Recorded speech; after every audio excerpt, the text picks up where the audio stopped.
खबर का रुख करेंगे। अगली खबर सिवनी से। सिवनी के घनसौर ब्लॉक के अगरिया गांव में गंदा पानी पीने से लोगों को उल्टी दस्त की शिकायत हो गई है। 2 दर्जन से ज्यादा लोगों को घनसौर अस्पताल में भर्ती कराया गया है। इधर स्वास्थ्य विभाग और पीएचई की टीम गांव पहुंची है और जल स्रोतों का निरीक्षण किया जा रहा है। अभी अगरिया गांव से जो सूचना मिली थी उल्टी दस्त की, तो उसमें हमारे सामुदायिक स्वास्थ्य केंद्र घनसौर में 15 से 20 पेशेंट आ चुके हैं और वहां पर हमने अपने स्वास्थ्य विभाग से टीम भी भेजी है। संभवतः वहां दूषित पानी के कारण हो सकता है।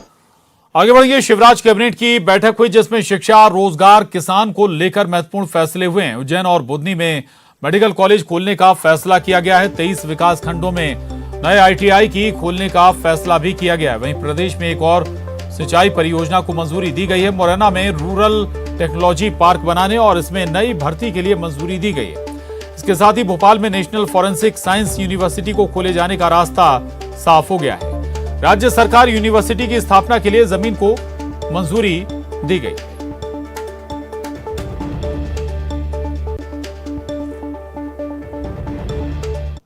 उज्जैन में लंबे समय से मेडिकल कॉलेज की मांग हो रही थी।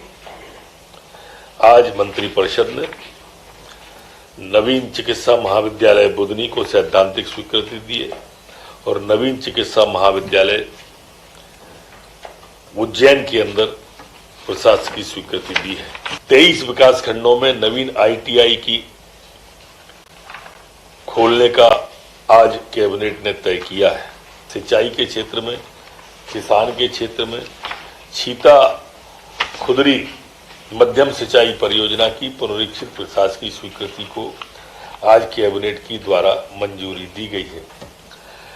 आज रूरल टेक्नोलॉजी पार्क जिला मुरैना में स्थापना के लिए, नवीन पदों की स्थापना के लिए भी कैबिनेट के द्वारा मंजूरी दी गई है। National forensic science university NFSU Gandhinagar के कैंपस की स्थापना के लिए भोपाल में जमीन के आवंटन का प्रस्ताव भी आज मध्य प्रदेश की कैबिनेट ने पारित किया है।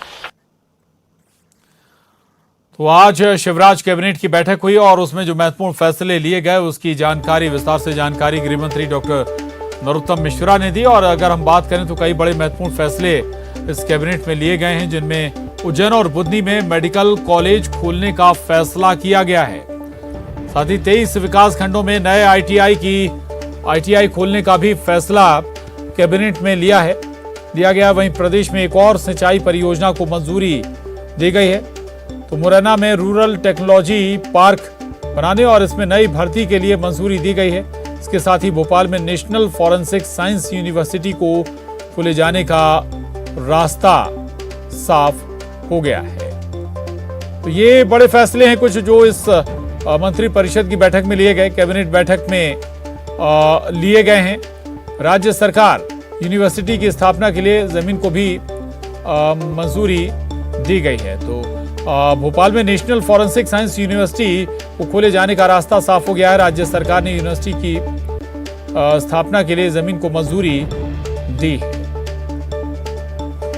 तो कई बड़े महत्वपूर्ण फैसले इस कैबिनेट में लिए गए। शिवराज कैबिनेट आज हुई और इसमें जो महत्वपूर्ण बिंदुओं पर अगर हम जिक्र करें तो उज्जैन और बुधनी में मेडिकल कॉलेज खोलने का फैसला, इसके अलावा 23 विकास खंडों में नए ITI खोलने का फैसला, साथ ही मध्य प्रदेश में एक और नई सिंचाई परियोजना को भी मंजूरी दी गई है।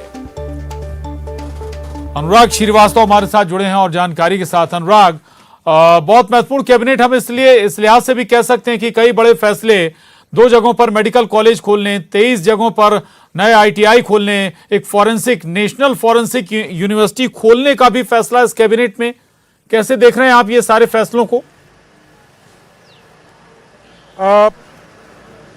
बिल्कुल प्रशांत, देखिए चुनाव की आचार संहिता लागू है, नगरीय निकाय के चुनाव हो रहे हैं, लेकिन इस बीच जो शिवराज कैबिनेट है उसने कई बड़े फैसले किए हैं। शिक्षा, स्वास्थ्य, किसान, सिंचाई से जुड़े हुए मुद्दों को लेकर सरकार ने कई बड़े फैसले किए हैं। सबसे बड़ा फैसला जो मुख्यमंत्री स्वेच्छानुदान की राशि को 150 करोड़ से बढ़ाकर 200 करोड़ रुपए करने का फैसला लिया गया। इसी तरीके से विधायकों की राशि को भी जो है 15 लाख रुपए से बढ़ाकर 50 लाख रुपए करने का फैसला हुआ है। लेकिन सबसे बड़ी बात है कि शिवराज कैबिनेट की बैठक में मंत्रियों की राशि को अनुपात के रूप में नहीं बढ़ाए जाने को लेकर भी कुछ मंत्रियों की नाराजगी देखने को मिली और इस बात की मांग भी कैबिनेट के अंदर उठी कि जिस तरीके से मुख्यमंत्री के स्वेच्छानुदान की राशि बढ़ाई गई है, जिस तरीके से विधायकों की बढ़ाई गई है, उसी अनुपात में मंत्रियों के स्वेच्छानुदान की राशि को भी बढ़ाया जाना चाहिए। लेकिन इसके अलावा भी कई अहम फैसले हुए हैं। सिंचाई परियोजना को लेकर प्रशासकीय मंजूरी आज कैबिनेट की बैठक में हुई है। उज्जैन और बुदनी में 2 नए मेडिकल कॉलेज खोले जाने के प्रस्ताव को हरी झंडी दी गई है। ये भी बेहद महत्वपूर्ण विषय है। इसके अलावा भी कई बड़े फैसले, फॉरेंसिक यूनिवर्सिटी भोपाल में खोले जाने को लेकर मुफ्त में जमीन दिए जाने का प्रस्ताव भी आज कैबिनेट में पास हुआ है। तो कुल मिलाकर शिक्षा, स्वास्थ्य और सिंचाई, किसानों से जुड़े हुए मुद्दों को लेकर आज कैबिनेट की बैठक में कई अहम फैसले लिए गए।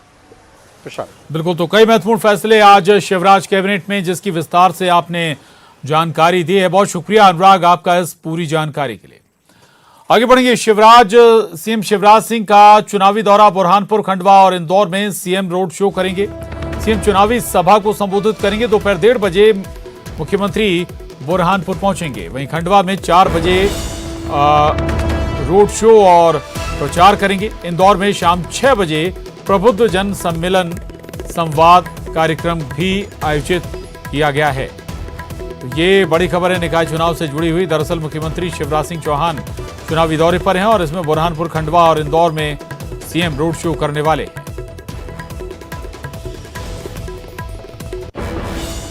और प्रदेश के गृह मंत्री डॉक्टर नरोत्तम मिश्रा ने मोहम्मद जुबैर पर राहुल गांधी के ट्वीट करने को लेकर हमला बोला। नरोत्तम ने कहा कि जुबैर टुकड़े टुकड़े गैंग का हिमायती था। ये कांग्रेस की राजनीति और सोच को दर्शाता, यही इनकी पतन का कारण है। साथ ही उन्होंने कहा कि तीस्ता सीतलवाड़ की मुंबई में गिरफ्तारी हुई थी, उस पर ट्वीट नहीं किया। तीस्ता सीतलवाड़ अवार्ड गैंग सदस्य का हिस्सा है जो पद्मश्री दिया गया था, उनसे अवार्ड वापस लिया जाना चाहिए।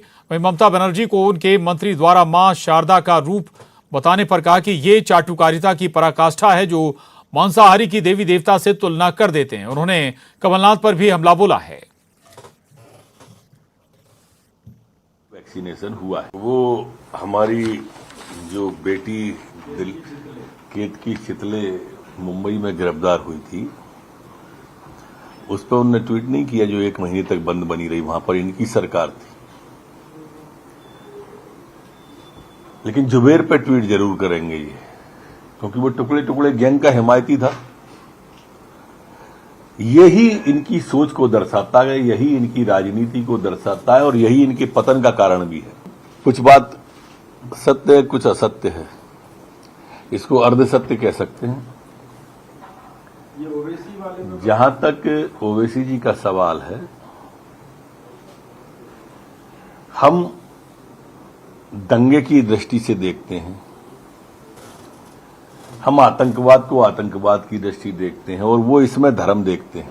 अंतर्मुखी हो जाएं तो सारे पाप मिल जाएंगे उन्हें।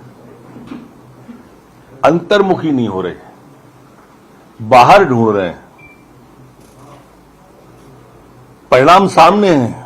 उनकी पार्टी के 32 विधायक टूटे। उन्होंने बताया कि आपने क्या प्राप्त किया है, चलो चलो करके। कैसे वल्लभ भवन को भ्रष्टाचार का अड्डा बनाया था, कैसे दलाल सक्रिय किए थे, कैसे किसान का कर्जा माफ झूठ कह के 10 दिन में नहीं किया, कैसे नौजवान को धोखा दिया। तो ये सब पाप ही तो है। अब हाथ को दिखाई नहीं देते तो मैं क्या करूं। अब पता नहीं उन चाटुकारिता की पराकाष्ठा है ये, जो देवी देवताओं से तुलना कर देते हैं मांसाहारियों की। बड़ी समाजसेवी रही हैं, उनको ये अवार्ड वापसी गैंग की सदस्य थी और इन्हें जो पद्मश्री पुरस्कार दिया गया था, जो ऐसे लोग जिन पर सुप्रीम कोर्ट टिप्पणी कर दे, जिनके आचरण संदिग्ध हो जाए, जो जेल चले जाएं, इनको दिए गए जो कांग्रेस रीजम के अवार्ड थे, जो तुष्टीकरण के कारण से दिए गए थे, तीस्ता जावेद जी को ऐसे अवार्ड को वापस लिया जाना चाहिए, ऐसी मेरी मान्यता है।